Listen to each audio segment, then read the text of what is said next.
Hey, what's up? Welcome to episode 20 of Movie Dumpster. Today we're talking about Uncle Sam from 1996, directed by William Lustig. I'm Joe Lascola. I'm Sean O'Rourke. I'm Connor. This movie is proto-MAGA McGraw. Welcome to the dumpster. Take a good look at me, soldier. You made me into this. No. You never fought for your country. You just killed for the love of killing. You're nothing. So just die.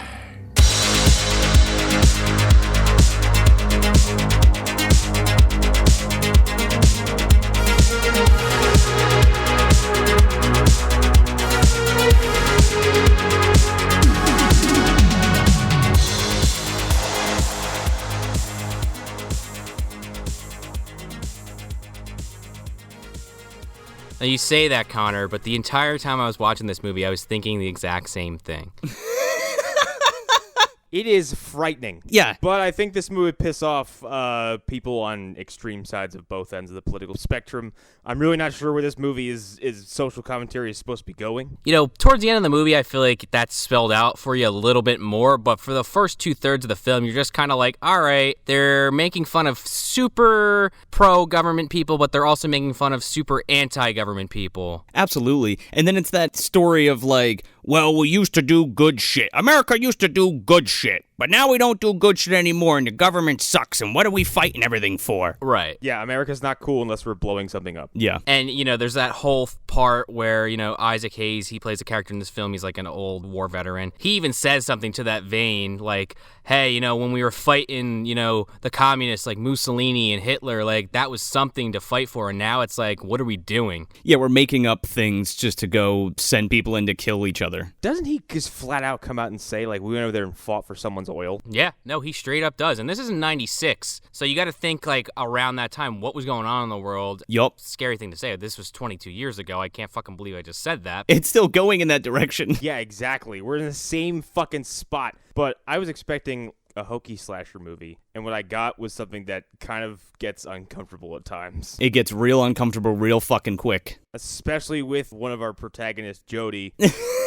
Get that kid away from me. I don't want to be in the same building as that kid. He's such a little asshole. Like, this kid, not only does he have something wrong, like, his rationale throughout the movie fluctuates. And for the first, like, 3/4 of the film, he's like, I'm gonna grow up and join the military because my Uncle Sam is a great guy who fought the wars. Yeah, his name's Uncle Sam. Fucking suck that, you know, think about that one. Yeah, friendly fire. Sam Harper is a decorated war veteran who gets shot down in a helicopter by friendly fire and is killed 3 years ago.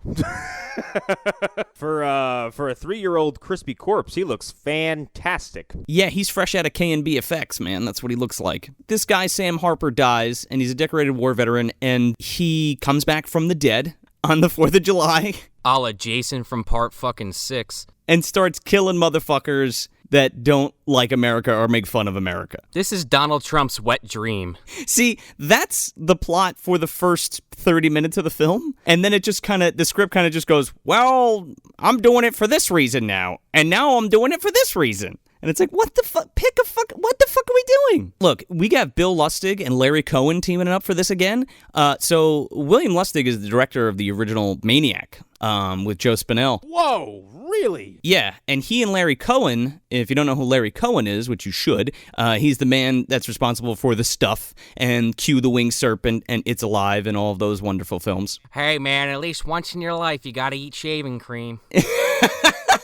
We may have to do that one. That movie is something. None of the panache from Maniac is present here at all. No. Maniac is uncomfortable, but Maniac is uncomfortable in an exquisite way. It's scary. It's a scary film. But this is their 4th team up. They also did Maniac Cop together, and they did Maniac Cop 2 and 3. And then after those 3 films, they made Uncle Sam. And that's when the wheels fell off. Boy, what a way to end things. Yeah, what a way to go out, right? it opens up in Kuwait. The helicopter's down. Sam Harper is burnt to a fucking crisp in this helicopter, and he's shot down from friendly fire. A very growly voiced man shows up and starts bossing someone around. Yeah, there's Teddy Roosevelt standing. He's standing there, and he's explaining how, oh, it's friendly fire, this stuff happens in war, and there's like some like fucking, lower rank guy like looking over the body. He's like, oh, this is kind of fucked. He's like, you sure this was friendly fire there, Sarge? And he's like, yep, that's it. Case closed. This kind of stuff happens in war. Just deal with it.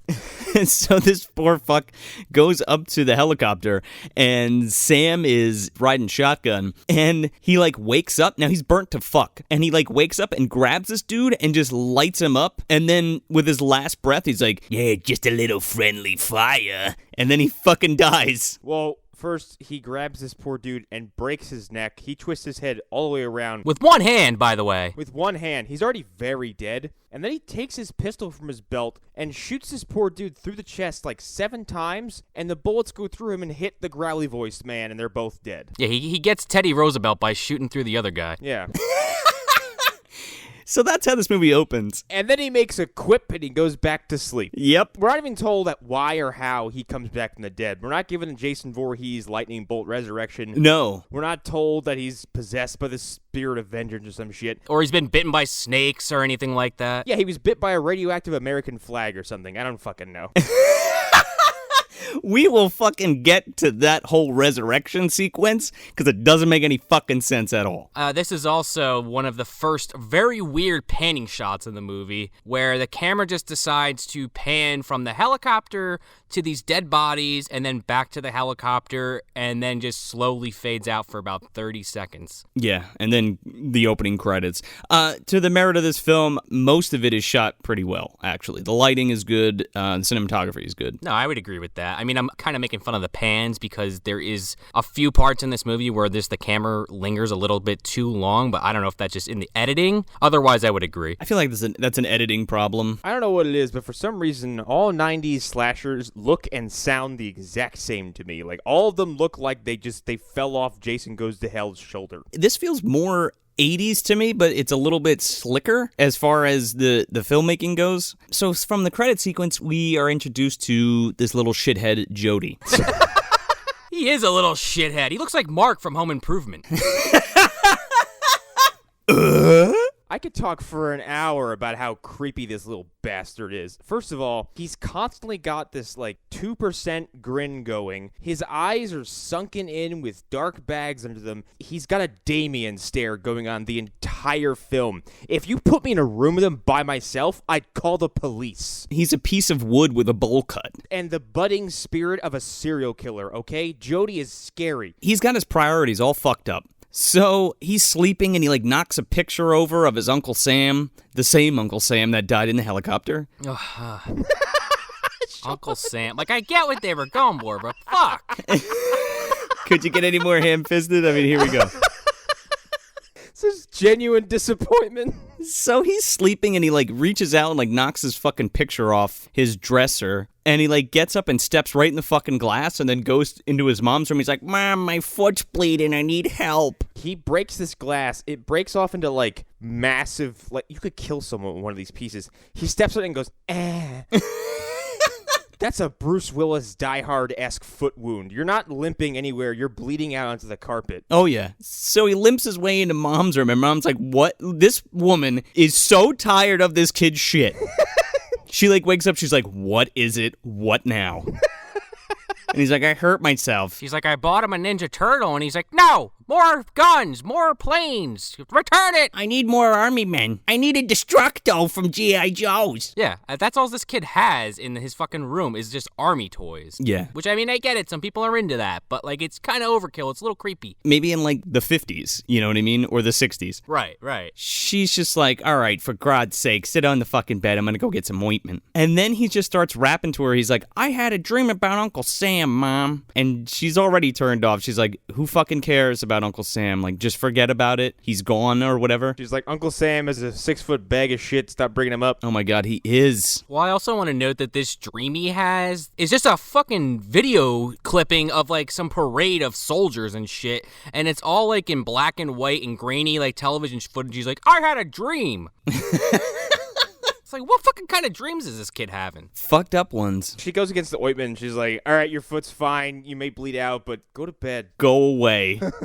Just go away. Mom is tired. She needs to go to bed, and you need to cut your shit and go the fuck to sleep. Quite frankly, when this scene was happening, I thought it was in the morning. And then she's like, go back to bed. I'm like, what do you mean? It's 10 a.m. Look at the lighting. So then we cut and we're introduced to her sister, which we don't know is her sister yet. Well, it's not her sister, which I was very confused about until about the last 40 minutes of the movie because they look almost identical. That's right. You're introduced to the woman who you've been misgiven for mistaking for the previous woman. Yes. When I was watching it, I was so confused, and, you know, maybe this is on me, I guess, but Connor just kind of said the same thing. They look incredibly similar. No, they both look like someone who wants to speak to my manager. They're both blonde. They have the same haircuts and everything. So she's dropped off at her house by Deputy Dog.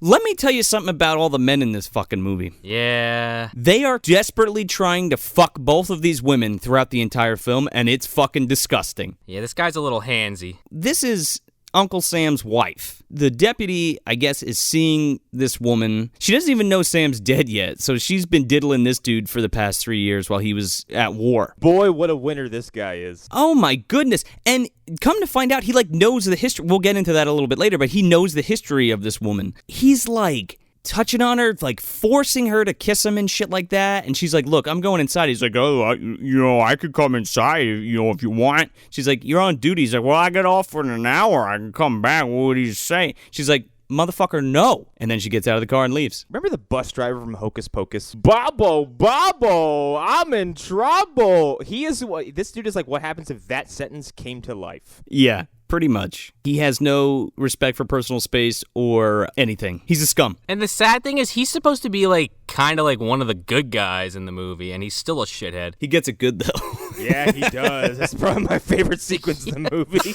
It's a good one. So from there, we cut to the all-night fucking deli where Isaac Hayes has his room above. It was like that whole scene there just to like introduce that character because he's important later because like all he really does, I mean, I guess you get a little bit of story about him talking about, oh, I'm the last one from my platoon alive. Well, yeah, no, what happens is he's in red lighting and he's Marlon Brandoing himself, just sitting there and he's just like, the horror.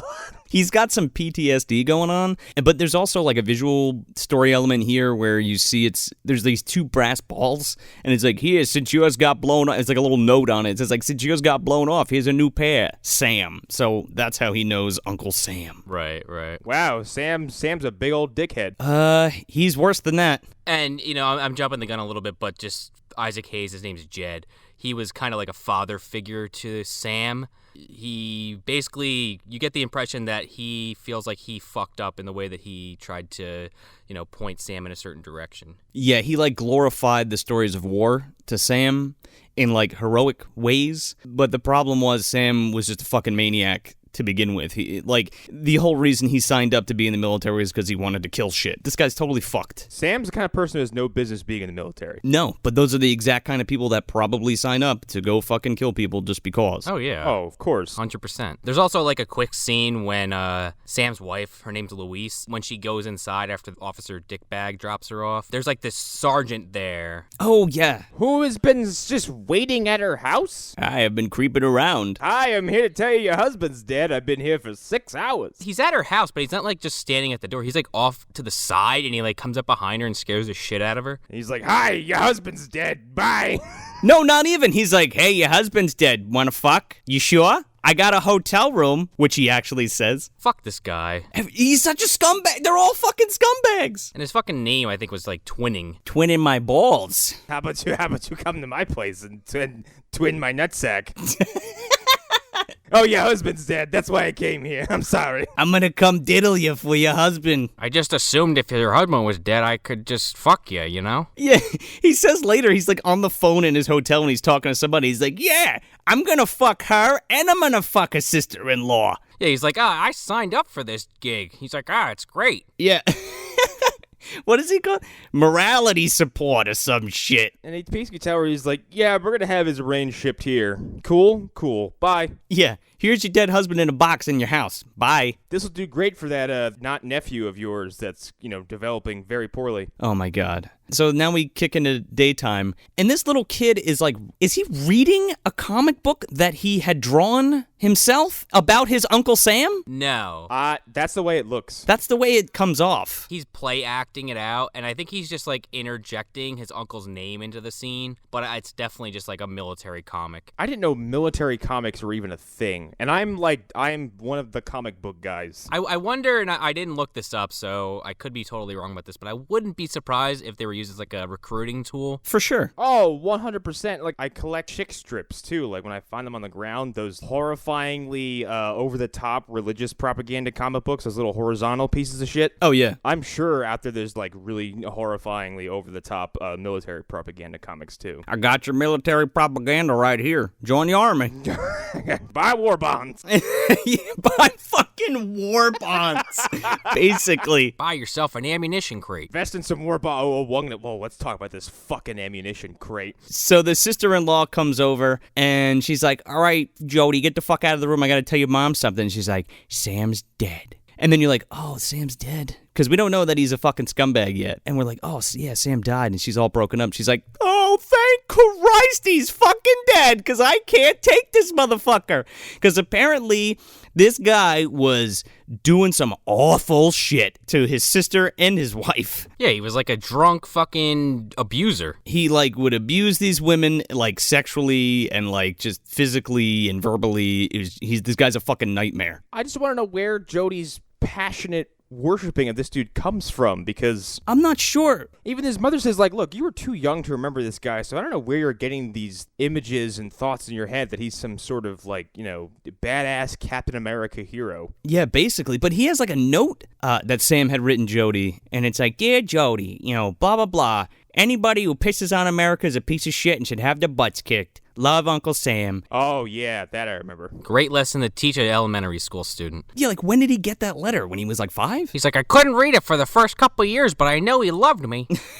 Or something. He always smelled like booze. I always thought it was a peppermint. Oh, those were his schnapps. He always was nice. Yeah, so the kid overhears and he's like, oh my God, Uncle Sam's dead. So he decides to take out this munitions box from underneath his bed and bring it to school.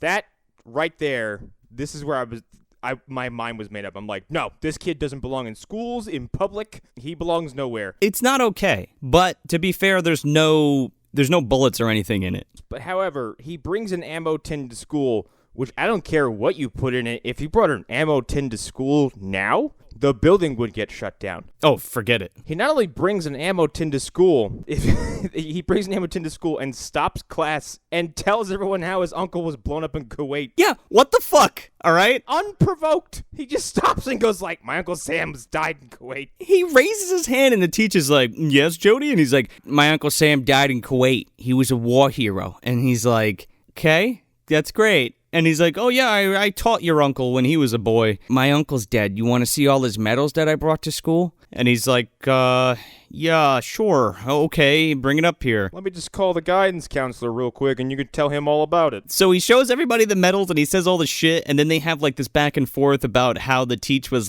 part of Vietnam, and he, was against it because they thought they were fighting for no reason. And the kid is like, Uncle Sam, you guys said you guys were a bunch of pussies and you ran away. I'm not saying you're a pussy. I'm just saying my Uncle Sam said you were a pussy. Bye. The guy's like, okay. This is the kicker of the whole thing, because the guy's like, all right, everybody check out your math books and turn to page 59. And I'm like, this is a fucking math class.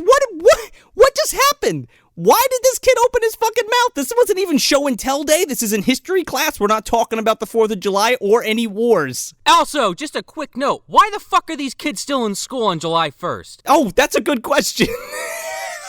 Good question. I mean, I get that some schools do go more of an all-year kind of thing, but it was just an odd thing. But there's like a 4-day weekend surrounding July 4th, like in public schools, is there not? Yeah, whatever. All that happens, and then Jody goes back to his desk with this fucking ammo crate. The teacher's like, well, the president said, we got to go to Vietnam, and a lot of people thought that was just a waste of life, and we didn't agree with that, and that's why we protested. And Jody goes back to his seat, and he said, I'm going to join the military, and when the president tells me what to do, I'm going to do whatever he says, because he knows what's right. Oh. What if the president told you to kill your whole fucking family? I'd do it, because I'm Jody Harper. He loads a Beretta. Man, I'm sure adult Jody Harper's like, I think Donald Trump could shoot someone in the head and not lose any voters. It's just like that scene from American Gangster. 10 hours later, he's like, I made some poor decisions. Yeah, so this is the Sergeant Scumbag's fucking hotel visit. We cut to him, and he's like, yeah, so then I tried to fuck the sister, and now I'm gonna fuck the other one. And I'll tell you what, I'm gonna bang both of them before you even blink your fucking eyes.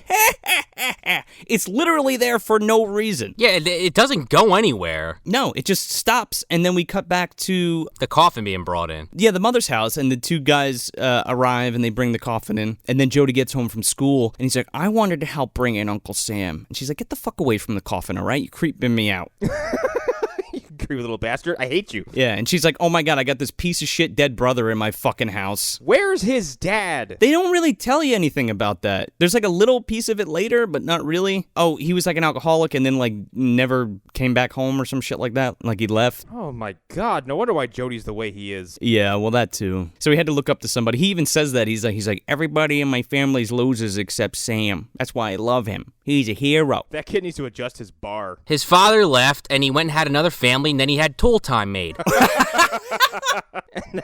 And now he sees them on TV every day. He's like, I wish my dad was Al. You know, Tim, I think you should take that dead body out of your parlor.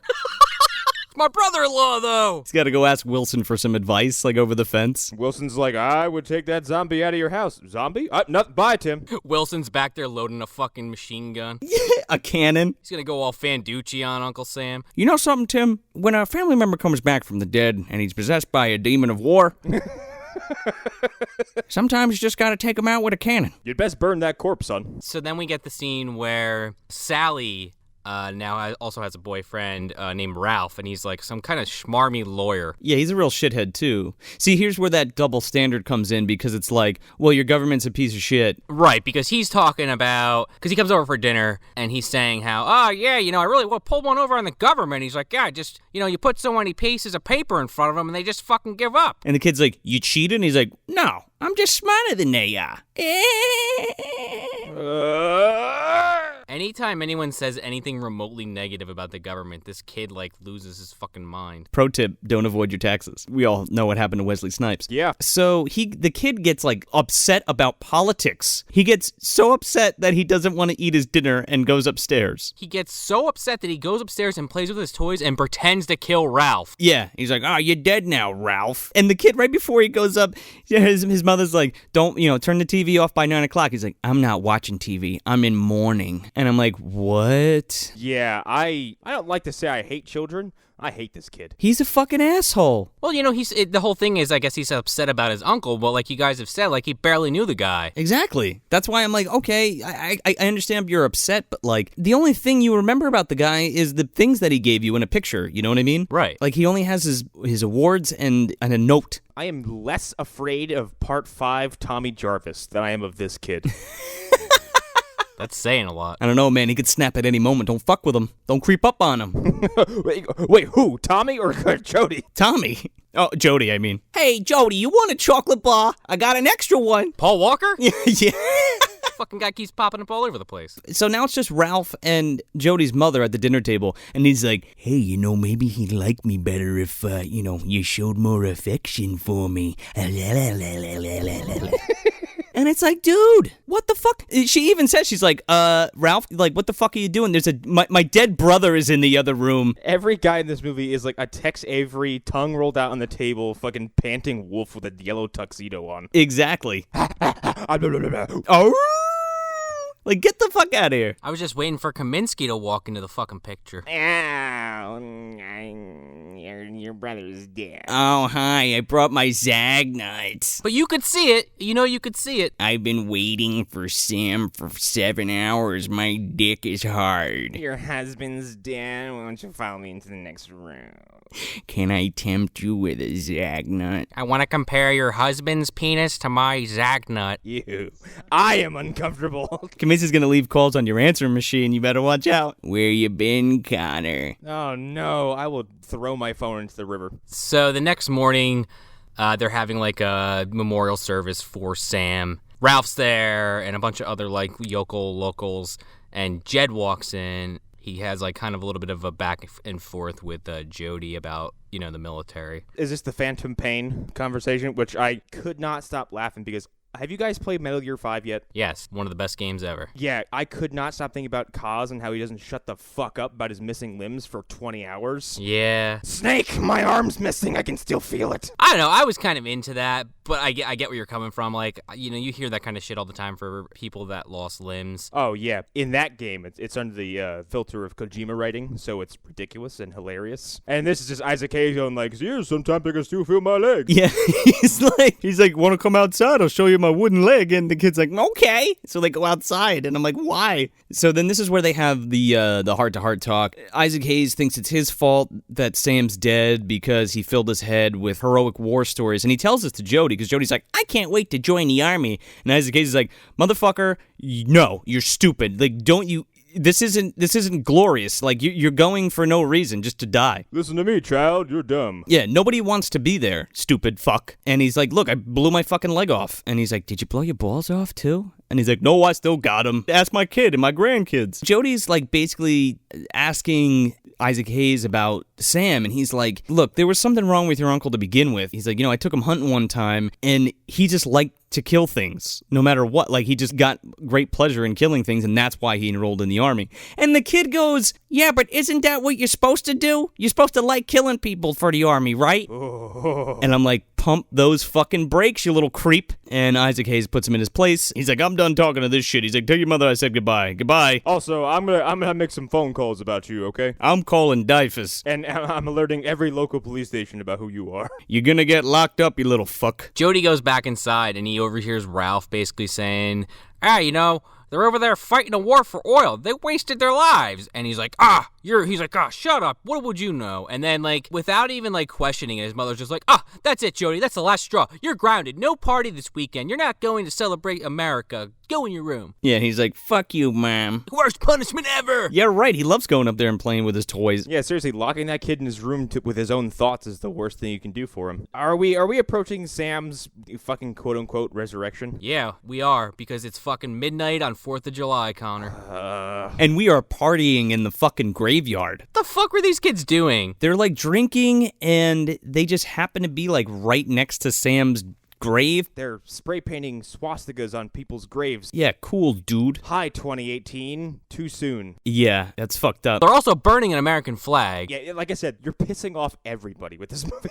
That was the big one, but Sam's not even in the fucking ground yet, okay? Like, when I say his grave, I mean it's just dug, and that body is still at his sister's house. And these fuckers are just kind of like prancing around next to it, and they're burning this flag, and all of a sudden, we cut back to the fucking sister's house, and Sam is like waking up, and he's like, somebody's burning the American flag. I better wake up. I smell communism. Well, he goes up to Jody's room and he just fucking rifles through the munitions box and just takes all the medals and just sticks them to his charcoal skin. He's stomping and heavy breathing all over this house, and everybody just is asleep. And he's like, all right, I'm going to stick these right in my chest. I'm going to go see my sister, take a look at her ass, and then I'm going to go to the graveyard or something. Well, first, he doesn't go to the graveyard first. Yeah, exactly. That's my point. Because first, we have to suffer through a fucking Uncle Sam on stilts. He's a peeping fucking Tom. He's a peeping Sam. He's a spying Sam. Also, for this fucking woman, get some goddamn blinds, lady. Okay, put up a sheet, Put up a fucking towel, put up something. Well, especially when it's implied that this guy's done this before. I don't care what time of day it is. If you're dressed as Uncle... Why are you dressed as Uncle Sam at night? He's in disguise. He had the fucking costume for the parade, and he's like, oh, these stilts would be great to look in my neighbor's window. People 2 blocks away are gonna see you. Yeah, but like, not a pair of binoculars in the bushes. I got it. Stilts. I'll walk on motherfucking stilts. Stilts and a giant red, white, and blue costume with a fucking fake goatee and a Halloween mask and a giant 10-gallon hat. You are asking for it, okay? You're coming out and you're telling everybody, hey, look at me, I'm a fucking scummy pervert. Well, not to mention there's this woman walking around in her bedroom, like, you know, in just a towel, and she finally, like, takes the towel off to get changed, and he's, like, so surprised by it, he just falls backwards. He's like, whoa, an ass! 6 weeks of lurking and finally some action. But like Sean said, she like opens the window, she's like, get out of here, you pervert, this time I'm gonna call the cops. I'm like, yeah, so this has happened numerous times. What do you mean this time? She even knows his name. She's like, Willie, get out of here. Stupid man, only put up with this 6 or 7 more times. Get out of here, George McFly. So Stiltman, that's a comic book villain. Yeah, Spider-Man. Runs down the street, and he's not paying attention and like bonks his head in a fucking tree branch? No, wait. Before that, he almost gets hit by a fucking car, and I laughed out loud. Because he like walks away from the house and walks right into the street, and this fucking car like almost like fishtails into him. Then he's just like walking through a park, talking to himself, and he's like, who's there? Somebody's following me? Stop following me. Hey, stop following me. This is put together so poorly. Sam was just in his sister's house. How did Sam get there? How did he suddenly get garden shears? Yeah, he's fucking cropsy all of a sudden. So the fucking dude whacks his face on a tree branch and just busts his... Let me tell you something. This guy has broken like 3 vertebrae, all right? He falls right on his back. Oh, that fall is brutal. And Sam comes up and he's like, I hope you got an eyeful. And he takes his fucking Uncle Sam mask and fucking garden shears his fucking face. Well, at least that's what we're suspected to believe, because it cuts to black for about 3-4 seconds of just sound effects. Yeah, and then he's like cutting the pants of the stilt pants because they're super long, so he dresses up in this Uncle Sam getup, which is creepy as fuck, actually. Imagine how this movie would have gone if he just didn't and he just kept the stilts. And he has like knives on the end of him, and he like stabs people like a giant spider. He's chasing after people. Just like, God, his strides are so long, we can't get away from him. Yeah, right. Go under the bridge! Every 10 steps for us is 1 for him. Just steps on a guy's head and just impales him on the ground. So then he's just magically in the fucking graveyard now. Yeah, he's got Jason Voorhees teleportation powers. Like, what is going on here? Like, is it a supernatural thing? Like... Oh, well, I mean, who knows? Because we're never told. Yeah, but like even the way he comes back, like you think it's you think it's because of the American flag, but is it because of that? Did he just wake up finally again? Well, he was very much alive in Kuwait when they found him. He makes a quip. Yeah, but like did he just like hold out in the coffin? I don't necessarily expect a reason to be given, but the fact that there's not even a mitochrome of a reason given is just like really frustrating. And it gets even stranger when we get to Wheelchair Kid. Yeah, then we're getting... Does that kid get a name, by the way? Wheelchair Kid. Fireworks Kid? Firework Accident Kid. I think he said his name once, and I missed it. Shades? Shades. I like Shades. But yeah, it's never explained. You're just left to it just is a thing, I guess. I don't know. There's no reason. So he goes to the graveyard where these here's a second Hocus Pocus reference for you. The gangbangers from Hocus Pocus are there destroying stuff. Yeah, Ice and the other guy. One of them has ice shaved in the back of his head. And like Sam picks up the spray paint bottle and starts just like kind of tagging this kid with it. He's like, yeah, stop it, man. He sprays him with 3 different kinds of paint, red, white, and blue, right in his face. I get it. This guy, too, he goes, oh, I gotta go take a leak. Did the other 2 guys just run away after he said that? That's right. He's screaming and shouting, and it's like, the way that I saw everything happen, it's like you walked 15 feet away from the other guys. But, like, clearly that wasn't the case. No, because this guy's like, I'll be right there, guys, go on. And he's taking a piss. For all of this to take place, like, from start to end with this kill, like, it had to have been like 30 minutes or more to an hour. So these guys are walking down the street, and then they finally turn around and they're like, that's a long piss. Let's go back and check on him. And the other kid's like, I gotta go home. My dad's gonna be sober soon and he's gonna hit me. Here's the thing. John Hurt's damage to the multiverse.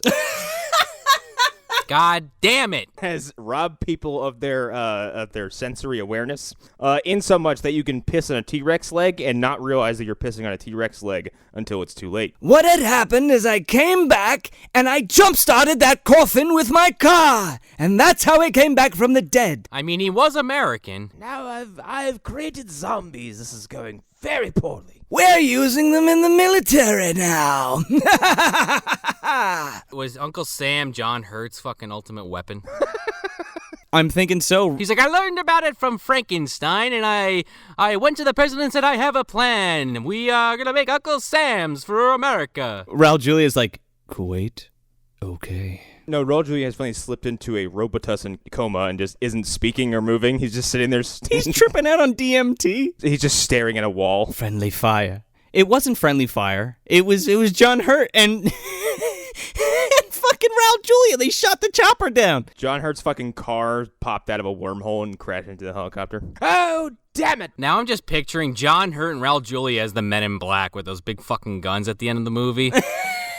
We'll take it from here. Hey, you, Bugman, eat me, do it. INS Division 6. So Sam spray paints this kid into unconsciousness? He kicks him into his own grave and then starts burying him alive. Okay, now this had to have taken 25 minutes. At least, no, more than that. Are you telling me that you didn't have the survival instincts to crawl out of a grave? His leg is broken. And it's like popping out of his fucking jeans. I think I missed that when I went to get some water or something. But then here's the thing, like, this all happens, like, it literally happens right before your eyes. Like, he fills up this grave, and then we cut back to these two other assholes, and you're like, hey, man, that piss took a real long time. You think I should go check on him? And they go back, and the dude is completely covered, and then he's, like, ambushed from Sam, from behind, and then gets, like, choked by a fucking, a flag pole wire, and then he hoists him up. Yeah, he gets raised like a flag on a pole. Yeah, the kill's pretty cool, actually. What happens to the other one? I forget what happens to the other kid. Oh, the other kid, he comes back later to sing the National Anthem. Oh, that's right. We slam cut to the fucking school, okay? This scene is so bad, because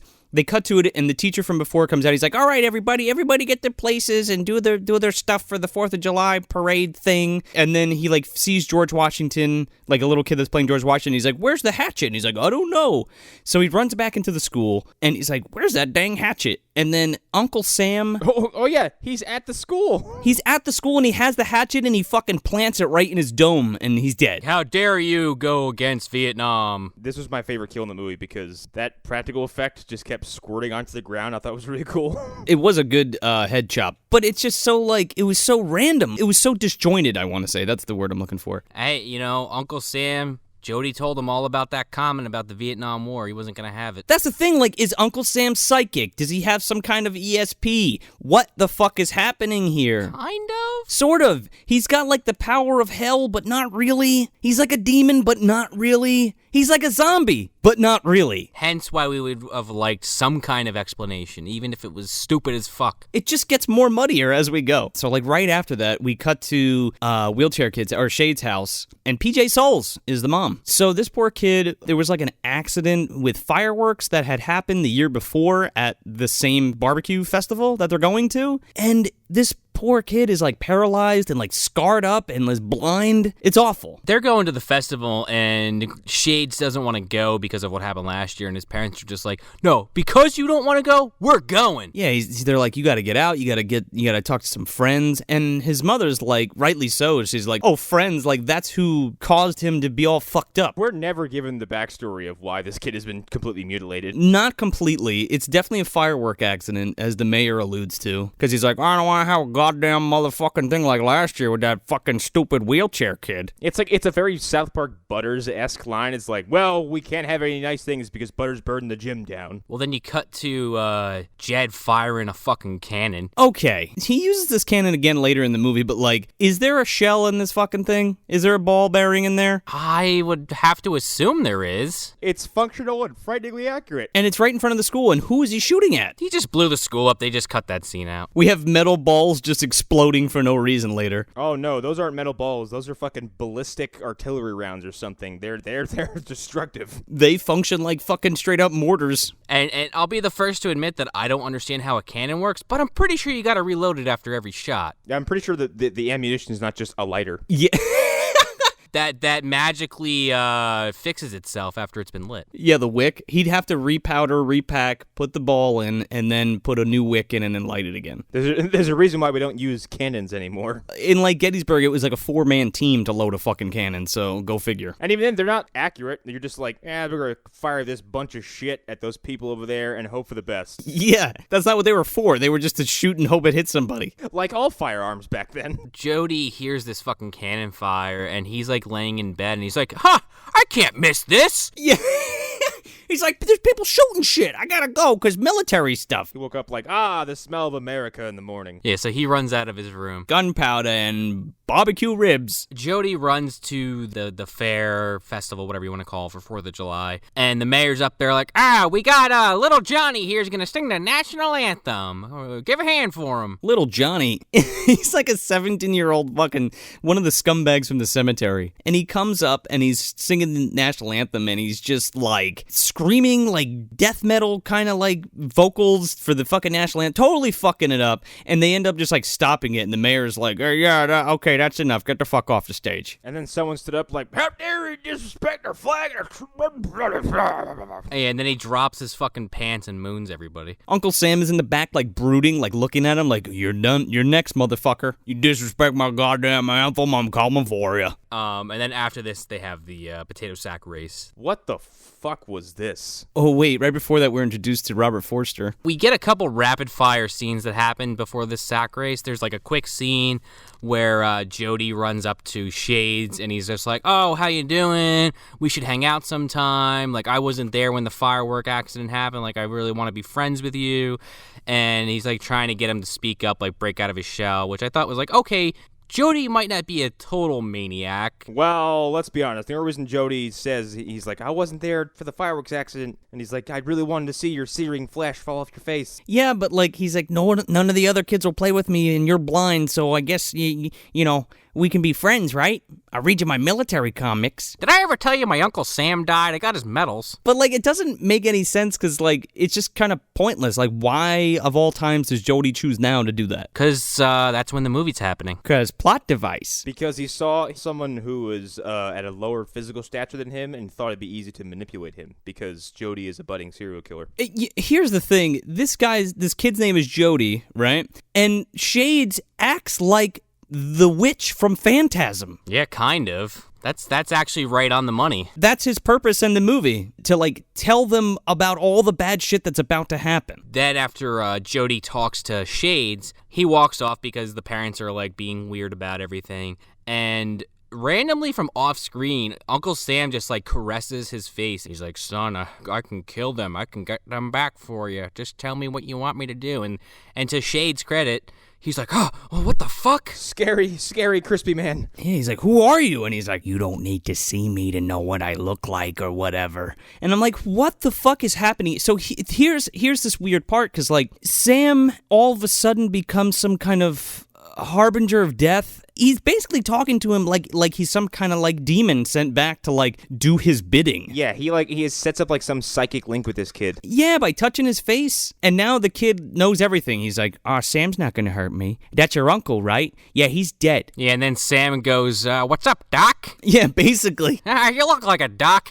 He looks like a doc, doesn't he? So then there's this sack race. Oh, boy. Okay. Have the writer and director, between both of them, have they ever seen a sack race at all in their life?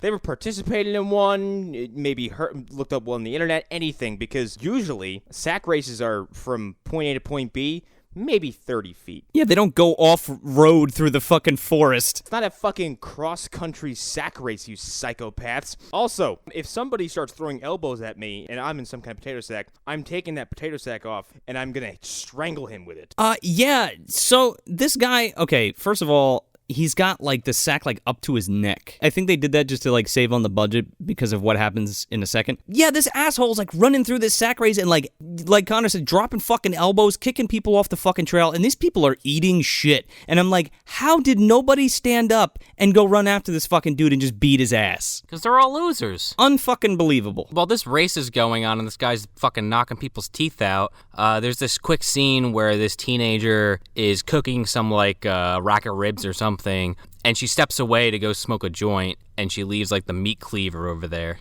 And basically, Officer Dickbag, Luis's boyfriend, comes over and is like, at your age, you get in a lot of trouble. You better get back to work. And she just like rolls her eyes and goes back, and she's like, where the fuck did meat cleaver go? Yeah, he takes her fucking joints and puts them in his pocket, and he's like, these smell great. You could tell this movie's from the 90s because its attitude towards the devil's cabbage. Oh no, this is the worst thing you could possibly be doing. Now go run along while I smoke this. Because I'm terrible. Hey, you want some, Kaminsky? Yeah, I'll take some. I'm getting the munchies for Zagnut. There's also this scene where Ralph is dressed like Abraham Lincoln, and he's talking to Isaac Hayes, and he's talking about how, the National Anthem, what a shitty song. It's, nobody can remember this. It's too long. He's like, I'll pay you $50 if you can recite the whole thing right now.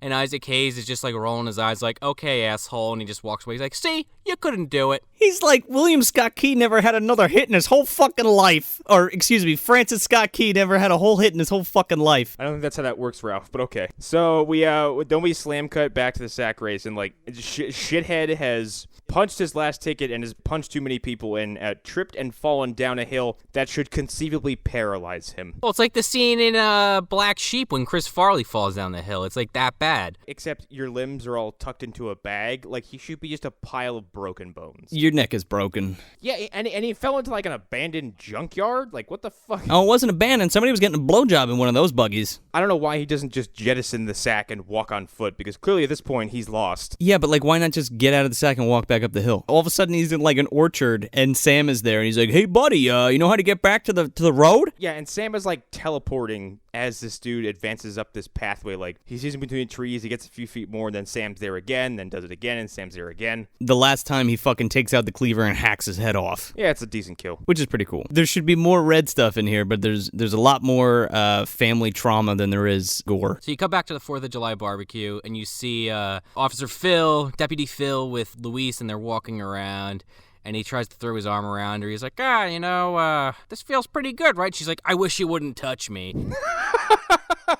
And he's like, what are you so worried about? He's like, you're worried about Sam, aren't you? And she's like, I know it sounds silly, but yeah, I kind of am. And then meanwhile, like, Uncle Sam's like in the distance, like watching this all happen, fuming. Yeah, and this guy's like, your husband's dead. Just let me fuck you already, for God's sake. Come on. I'll buy you a funnel cake. He's like, it's been 3 years of celibacy. It ends now. Pretty much. He's going hard on it, even though he sees she's visibly upset.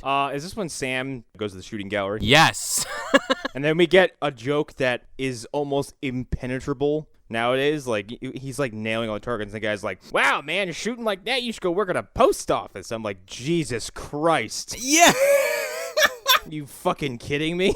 Yeah, it's pretty fucking dark. It's not something to make light of. Question, why are we bringing a functioning actual rifle to this fucking event? I don't know. Why isn't this a pellet gun? I was convinced it was a pellet gun until the next scene, and then I wasn't quite sure. Like, what asshole would do that? I don't know. Maybe he knew a lot about John Wilkes Booth, and he was like, this is what he used to kill Lincoln. This is what I'm going to use. Oh, my God. Okay.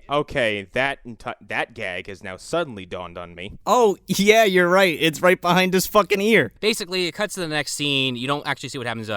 Sam rips the gun off of like the shooting range game while the guy running it turns around to get the prize. Ralph is in this Abe Lincoln costume, like sitting on the top of the dunk tank. He's just sitting there by himself, and Sally walks up and she's like, Ralph, how long are you gonna sit there? Like, come on. And she goes up there and she looks at him and she sees the bullet hole and she's just like, real funny, Ralph, like, come on. And then she like taps him on the shoulder and he like falls 20 feet off the side. That stunt fall was really impressive. That guy ate shit. Oh yeah, he did. Okay, so this is a big problem for me because, like, okay, now there's a dead guy at this barbecue. They react as if, like, the grill broke. Why, oh why, do these people stay at this fucking place? Everybody stays. Nobody panics. Nobody freaks out. Nobody screams. Everyone's like, oh, it's so terrible. Anyway, are the hot dogs done? Oh, Abe's dead. Where's my fucking barbecue?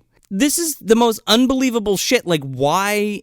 Look, fine, you're going to have this guy kill people at this barbecue, fine, but it all has to be on the down low because as soon as somebody finds out, it's going to be pandemonium. Give me a fucking break. Well, not to mention that when Ralph is murdered, Jody's just like, he was just an asshole, so who cares? He was like, he didn't like our country anyway. Now he's dead. Fuck him. He said we fought for oil. That's not true. We fought for the glory of America. Meanwhile, Congressman Robert Forrester comes in, and he's like, well, I had to come out to this Hobunk town. Do I still have to do the job or what? And they're like, well, this will be a great media moment for you, Congressman. He's like, huh. Yeah, Congressman. He's just that's his character. Congressman Alan Cummings. And he's like, do I wear the sunglasses or do I not wear the sunglasses? What do you think? Should I wear them or not wear them? His character is basically like Senator Bad Guy from like X-Men or any of those films like that. And he's like, I'm a dubious politician. I guess he's in it for like a second. He's in it to basically get killed off in a few minutes. Yeah, so this festival just goes on. Nobody leaves. Nobody goes home. Everybody keeps cooking. The only thing that really happens is there's this kind of this short scene where Jody, Sally, and Luis are kind of like off in this side room. I'm not sure really where it's supposed to be, like in a barn or something. It's like in a garage or a barn or some shit. Why they're in there, we have no idea. And he's just standing there like, I don't know why everyone like says my Uncle Sam was like such a piece of shit. I don't know why you guys like talk bad about him. He was a hero. He was a great American. And they're like, actually, maybe we should tell you the truth because, it's just not getting through to you. And his mother's like, he's too young. And this, the other one's like, oh, well, he's going to turn into Sam. He's like, aren't you, Jody? He's like, yeah, I can't wait to be just like my uncle. And she's like, fuck, we got to tell him. Yeah.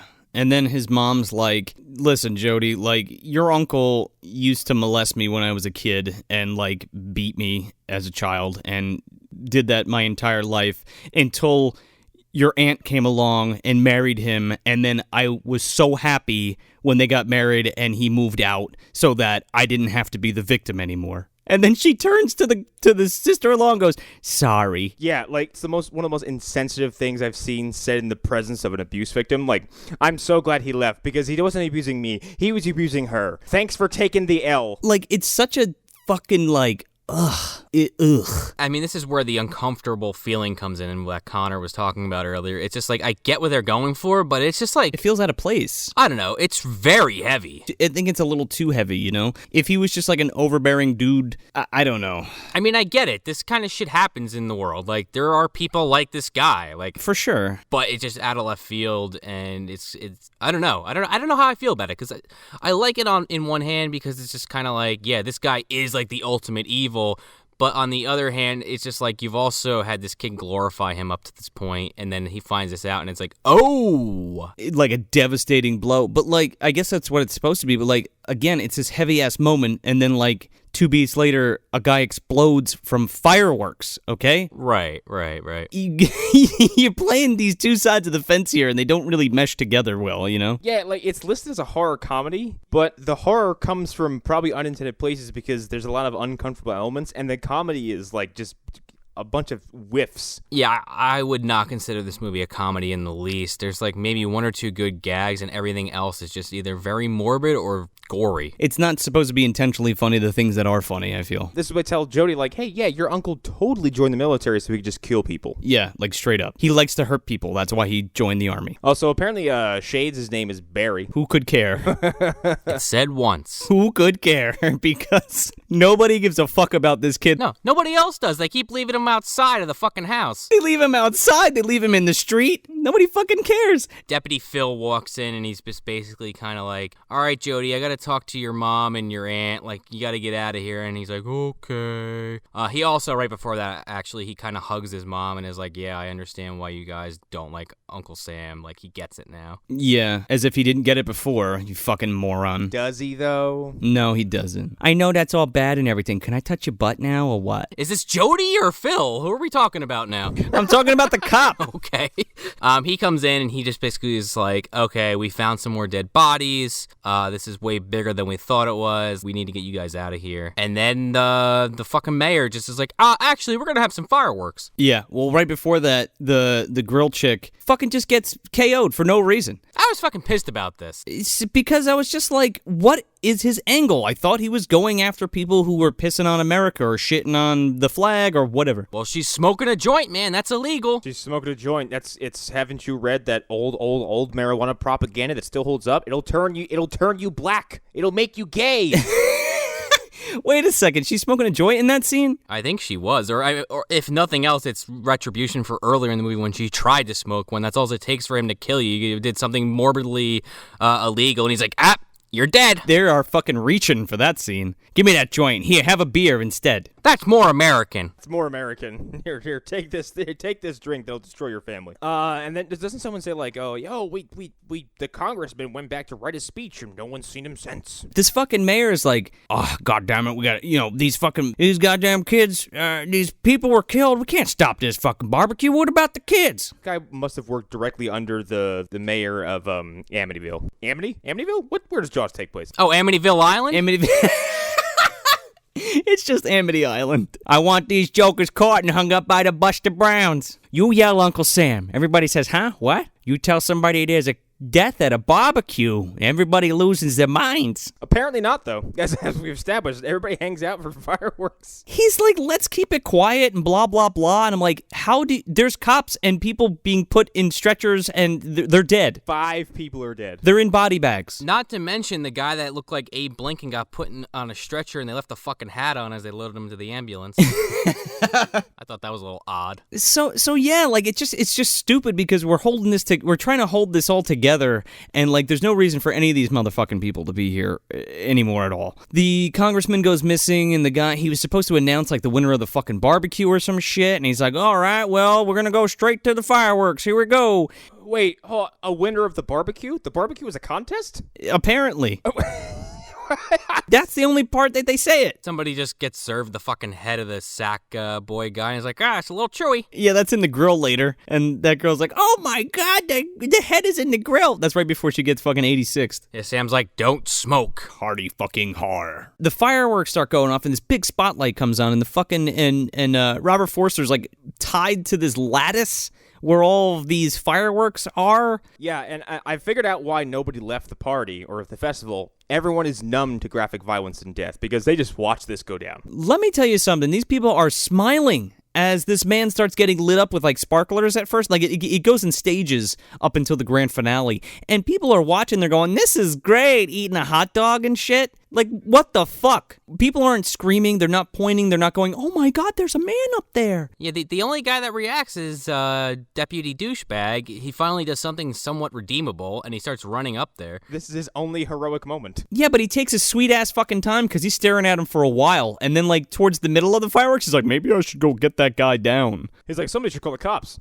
Oh, wait. Somebody call the state police. Oh, wait. Damn, I'm in uniform. So he doggy paddles up this fucking hill to get to this congressman, probably knowing he's way too late. Oh yeah, because this congressman gets blown sky high with a fireworks display that's probably illegal. As soon as he gets to the top of the fucking hill, Sam throws the fucking Acme switch and everything just explodes and Wile E. Coyote is fucking burnt and he goes tumbling down the hill. And Sam grabs a flag? Okay. First of all, we have to establish Sam's positioning. He was just at the fireworks control panel. Now he's at the bottom of the hill, holding a pointed flagpole, waiting for this dude to tumble chest first into it. This motherfucker tumbles down this hill. His back, like, falls right onto this fucking pole, and this pole goes right through him.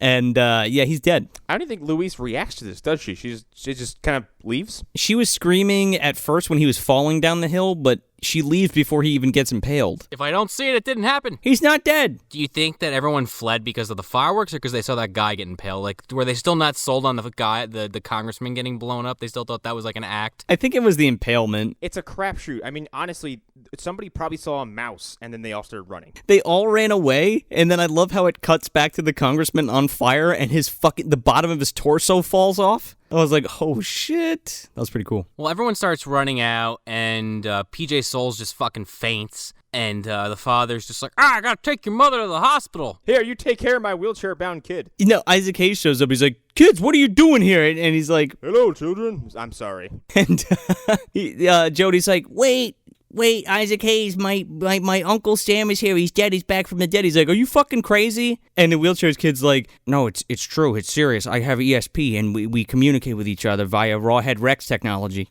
I'm creepy now. Yeah, because like right before the congressman gets blown up, Jody just runs into him for whatever reason, and he explains that I have some kind of connection with your uncle. He's the one doing this. Or something or whatever. Like, what the fuck? This doesn't make any sense. We're never told anything about it. It's just kind of blah. And you're fucking fed this shit, and you're like, okay, I guess so. I guess that's what we're doing now. So they convince Jed, and they go back to Jody's house. This is the first instance of leaving this fucking kid outside. They leave Shades outside. They go in. They're going to check the coffin to see if for sure that Sam is in there or not. And that's the only way that Isaac Hayes will help them stop him, essentially. He needs proof. Right. So they go in there. I shouldn't say they. Jody and Jed go in there. They leave Shades outside on the sidewalk. It's okay. He won't hurt me. Go ahead. It's okay. I know the house isn't wheelchair accessible. Just leave me here. There's just one step that he can't get over. It's not even a thing of stairs. It's a bump. Sorry, you're going to have to stay out here with the murderous guy. They go in and they open up the casket, and the sergeant from the beginning that was trying to fuck everybody is just in there with his throat slit. What a hard dick. They show the scene where he's like, we were talking about earlier, where he's basically on the phone talking about how he's going to try to fuck this woman and her sister, but there's never a scene of Sam killing him, so I guess that's just purely in there for shock value that he's in the coffin, but like, I don't give a shit about this character at all. It doesn't make any sense either. It could have literally been anybody else. None of the people who died in this movie I gave a shit about anyway, so I reacted to them with the same reaction I had with everybody, which was nothing. They're all pretty much assholes, like every single one of them that fucking eats it. Once Jody proves to Isaac Hayes that his uncle is not in that coffin anymore, he's like, okay, we gotta go to your aunt's house because he's definitely gonna go after her. That's what I would do if I was him. So he's like, I gotta go alone.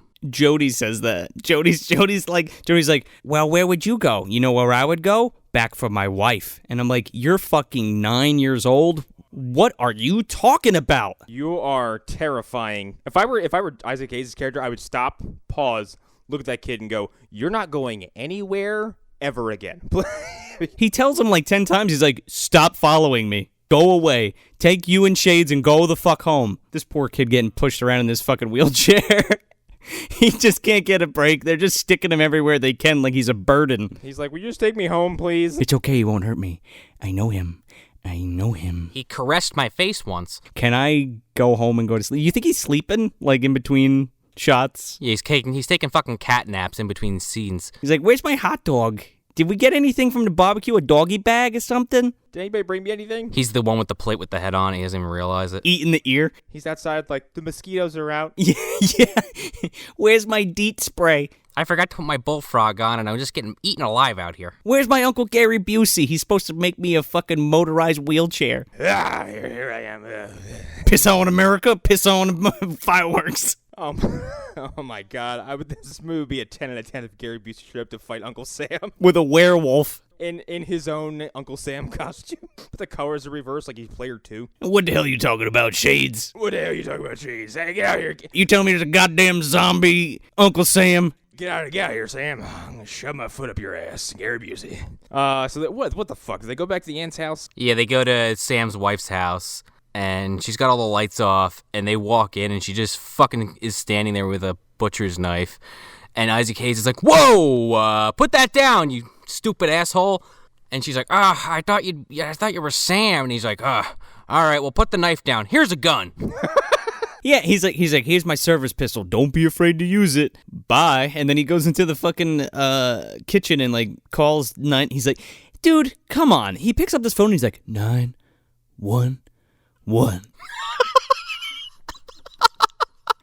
and the phone's ringing and he's like, what? Oh damn! Well, I can't remember. 912. Damn. He's like, and it's a rotary. I wonder if Isaac Hayes said to the director, "You really want me to say this out loud?" Yeah, it's in the fucking script, Isaac. Okay. It's in the script, Isaac. What do you fucking think? And then he's like, oh, come on, pick up. And he's just like, this phone is just ringing off the hook for 911. And he sees that like the Uncle Sam mask is like right next to him on the counter. And then Uncle Sam walks in and he's like, take a good look at me, Jed. I like how Uncle Sam's makeup changes numerous times throughout the film. Right? I could have swore he looked different in the beginning. Like in the beginning, he has like some kind of like sloppy burn makeup on, and then in his casket, he just looks like Maniac Cop. Like he's all demon and ghouled out, and then here he looks like he just crawled out of the swamp. Yeah, he looks like Ted Danson in Creepshow. I can almost buy into it if it was supposed to imply that he was like decomposing more and more as the film went on, but like you guys said, he was in that helicopter 3 years. And now he has a mullet. I don't get it. Yeah, his hair got longer. This is where you get the only possible paper-thin explanation for anything Sam is doing, and he's just like... He blames it on 3 fucking people of why he's back. He's like, look at me, Jed. Look what you did to me, you little jerk. And Jed's like, I didn't do this to you. And he's like, yeah, I guess so. And then he throws Jed through through a bookcase, and he walks into the other room, like out of the kitchen, and he's like, Jody, I came back for you. You did this to me. He's just looking for people to blame. And I'm like, what the? Okay. Obviously, your whole life you've been blaming everybody else for your problems and taking it out on them. So I guess that makes sense why you're back from the dead. Jody's like, but did I? And he's like, maybe you didn't. Luis, you did this to me. I came back for you. Wheelchair Kid, Shades, you did this. In that, he kind of reminds me of the fucking mummy from Aqua Teen. Curse. Yeah, we know. Curse. Shut up. You gonna leave anytime soon? Then his wife fucking unloads in him, and she's a hell of a shot, dude. That grouping is amazing on his chest. Oh, yeah. What is it? I think there's a line from Archer where she's like, look at that grouping, all in the 10 range. Yeah, it is. And he's like, ha ha ha, I can't die. And they're like, ah, shit. And Isaac Hayes is like, all right, get out of here. And Jody makes Isaac Hayes and the wife leave, and he's like, I got this. Go get the cannon. Go get the cannon. Like it's next door. Yeah, it's all the way at the fucking school. And then he's like talking to Sam, and Jody's like, why'd you come back, Sam? He's like, I came back for you. And he's like, I wanted to be just like you. He's like, oh, well, you gotta be dead. Is that a request? You want to be dead too, Jody? Or something? You want to be a demon or something? Or a zombie or something? Or whatever? Because fuck it. No, Uncle Sam, I'm good. Okay, bye. I just need a haircut. That's all I need. Looks like they put the fucking cereal bowl on his head and gave him a fucking little trim. He looked like fucking Lloyd from Dumb and Dumber. Meanwhile, Isaac Hayes is in this fucking pickup truck, and he just attaches this cannon with a chain at the back of his truck and just starts driving down the street with it. I'm assuming he left poor wheelchair kid out in the front yard again. He did, because Jody's talking to Uncle Sam in the house, and then all of a sudden it just quick cuts right to wheelchair kid, and he's like, it's here, and then it cuts back into the house. And he's like, come on, Sam, let's show everybody that I'm not afraid of you. Let's show everybody you're a good guy. Yeah, and then Isaac Hayes pulls up with the cannon in tow. Mind you, doesn't grab any of the cannonballs, and then Wheelchair Kid is still fucking just sitting outside the house. I kind of want the extra footage that was possibly filmed of just Wheelchair Kid waiting. That's in the director's cut. It's very hot out. I'm thirsty. Why, where are my parents? Where's my hot dog? So Jed breaks out this John Woo's fucking cannon. He readies it, and Jody walks out on the porch with Sam, and he's like, I'm gonna go with Sam now. We're friends. Ah! And Isaac Hayes is like, what the fuck are you doing, boy? And Wheelchair Kid's like, he's like, it's all right. He knows what to do. And he's like, I can't shoot him. He's in the way. And he's like, he'll get out of the way. Light the fuse. And he lights the fuse, and he jumps out of the way and shoots through the fucking window of the house, and it explodes. There is a giant explosion out of the house. It's a fucking fireball. And Jody jumps out of the way at the last second and goes, ah! No, I'm sorry. Jody would have been a red smear on the front lawn with how close he was to this napalm fiery death explosion. Oh, absolutely. Spoiler, Uncle Sam's not dead. He gets up, he's on fire, and he's walking towards Jody.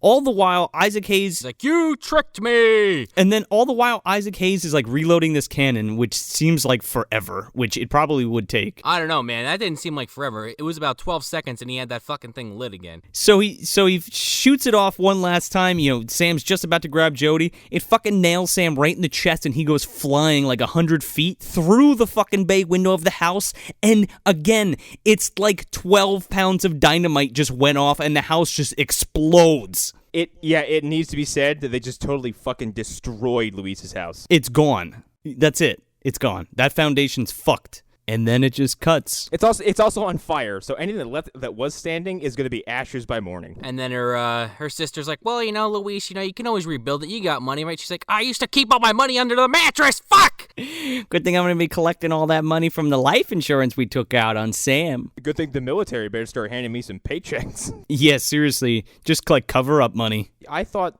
before the cannonball sequence that this movie maybe had 10 minutes left. This movie just kind of looks at its watch and goes, gotta go! Right after Sam dies, we cut back to Jody's house, and he's in his backyard burning all his military toys and stuff. And then his mom comes out and she's like, yeah, good job. That's fucking gross. I don't want anything you to do with my brother ever again. And he's throwing all his toys in there and he turns around and it's just he smiles and it just freeze frames on his face. And then the fucking frame just breaks like a Friday the 13th title sequence. And then it ends. And then credits. Boom. And then his eyes turn red. You can't really explain it. No. And P.S. over the credits, there's a spoken word poetry thing called Desert Storm that I guess the actor Sam is saying. Oh, I know. I quit. I quit when the fucking the frame shattered. I was like, and goodbye. So I'm listening to this because I thought it was so weird. Started hearing people talking. I was like, oh, Uncle Sam mid-credit sequence. No, he just has it's just this Desert Storm poem that he's reading. And then that ends. And then I stuck around, I fast-forwarded through the credits just to see if there was anything at the end, and there's totally a post-credit scene. It's just an outtake of the guy on stilts falling and busting his fucking face, and one of the Oh my god, no way! And one of the PAs running over from behind the camera to help him out, and then it just ends. They should just have him, him falling and freeze-framing, and, Teenage Wasteland plays. He's like, yep, that's me. You're probably wondering how I got here. Jody's looking at him from behind a tree yes. So, this movie's trash. This movie sucks. This is an absolute dumpster movie. This movie is appalling. I watch this every year for 4th of July, and every year without fail. Why am I not surprised? And we did it special this year just for 4th of July. Yeah, this movie sucks, but man, is it interesting because the weird, completely inept social commentary that's littered throughout has to be spoken about. But it's always flip-flopping around. Yeah, exactly. You don't know who they're trying to play to because it's just they're out to piss everyone off. Larry Cohen was just a fucking straight centrist on this. He couldn't pick a side. No, I think that's the point, though, to show, again, like you had said earlier in the episode, to show how both sides are just too fucking extreme, you know what I mean? Right. No, I get it. I'm over-exaggerating my point just to make a joke, but I think that's what we're trying to do here. It definitely hurts the movie that he wouldn't just... There's no statement ever made. Not that you expect a statement to be made necessarily in a horror movie, but it's just limp. It's limp. Nothing really is ever said. I think they do make a statement, and it's bold a lot of the time. I just don't fucking need it. All I needed was Uncle Sam dying in the war, coming back as a zombie, and just eliminating motherfuckers. He doesn't need a motive or anything. Right. I mean, what is the the moral then? It's just don't just feed into what the fucking government tells you, think for yourself. Is that the whole message, I guess? The movie Dead of Night, or aka Death Dream, is so much better with the political commentary. It deals with this soldier who dies in the war but comes home, and his family, it deals with the facts of the family coping with the fact that he was dead and now he's back, but he's really kind of like a zombie. It's really fucking good and creepy. And that movie did it better. This movie didn't need any of that bullshit, and all it needed was Jason Voorhees with the Uncle Sam mask on. Yeah, and if you stripped away all the brain dead social commentary, it's not even that good of a slasher movie. All the kills are too fast, and they're too thin. And then by the time it gets somewhat entertaining and amusing, it's over. That's my whole point. You're not giving enough of the goods. You should have just went full bore. He should have just been eliminating motherfuckers at this barbecue like crazy. Instead, he has this weird moral compass that he follows that doesn't always make sense. It doesn't, because they don't stick to it, and that's a problem. And again, the supernatural elements don't make any fucking sense because we have no idea what they are even supposed to be. We have all of these assumptions of what's going on, and they're never revealed or brought to fruition. They're just kind of, oh, there it is. Oh, the movie's over. Sorry. Everything about this is very presumptuous. It's like, yeah, here he is. Why? Who cares? Again, it's never directly attached to the body itself. Like, Sean mentioned Jason Lives, like, him coming back, but, like, it was his body that they resurrected via lightning. Like, this guy comes back literally for no reason because somebody burned an American flag 17 miles away. You know what I mean? As paper thin as Friday the 13th is, like, as those movies progress, you just get the idea, like, no, Jason is possessed by the spirit of he's a wraith, basically. Like, he's a spirit of vengeance. Yes, for sure. I know a lot of people watch movies and they don't need any kind of explanation for anything and they enjoy them, but, like, I don't know. Just for me personally, I need something, even if it's like a throwaway line. If it makes zero sense in the context of the film, at least something. Like, I don't know. It's a stupid thing to get hung up on, but I can't help it. I totally agree with you. I need it from this movie because there's not enough of everything else that there should be. There's not enough kills. There's not enough gore. There's not enough blood. It's one thing when you just want to forego the idea of explanation to make up in every other department. Like, does Hatchet have a terribly complicated backstory? I don't think it does. A bunch of kids go to Louisiana to party, and they hear of a legend, and they go to this swamp tour, and Crowley happens, and that's it. Yeah, and holy shit, Hatchet is awesome. Hatchet has some of the craziest practical effects kills I've ever seen. But that was the whole point, you know what I mean? I think, like, what was it? The Void recently. The Void is, like, trying to do something super complicated. It doesn't really succeed, but you can walk away from going, like, well, the movie's gross. It's totally disgusting. I don't want to go too much out on a tangent on that, but I was really disappointed by that movie because I was so excited for it, like the Lovecraftian themes and all that.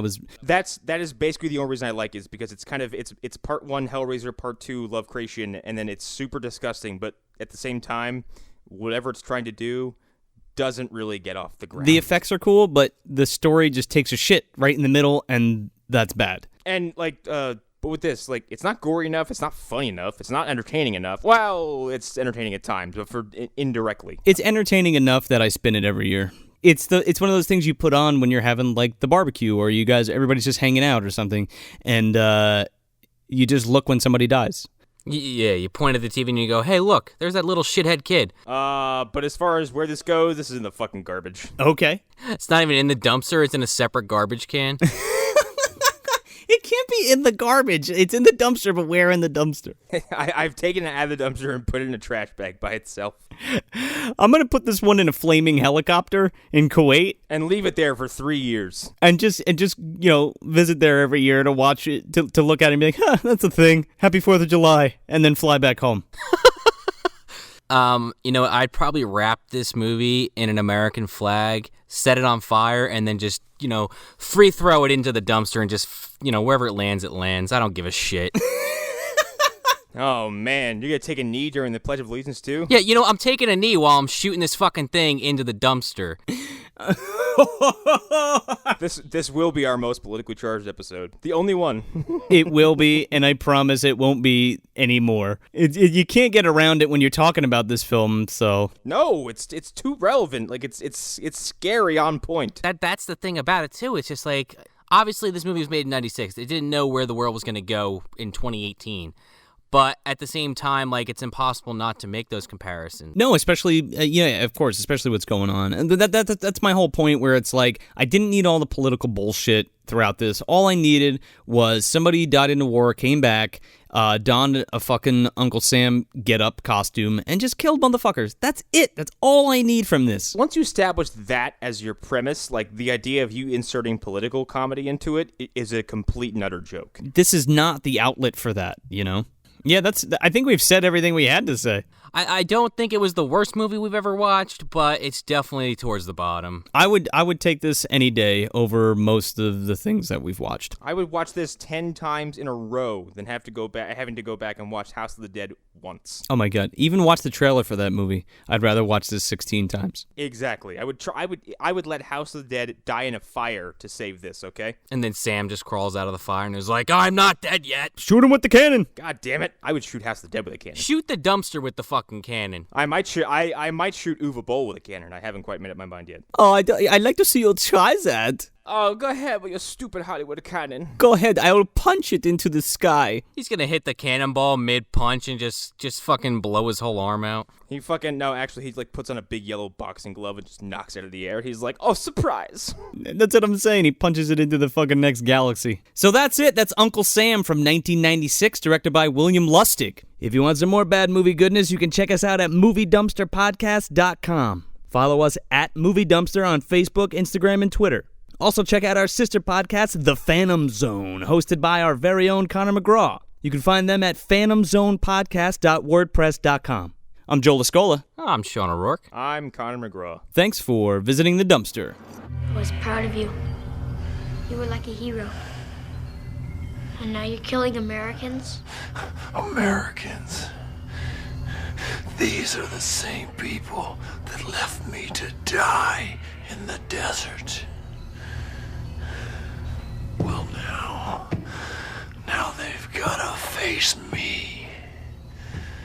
Your Uncle Sam.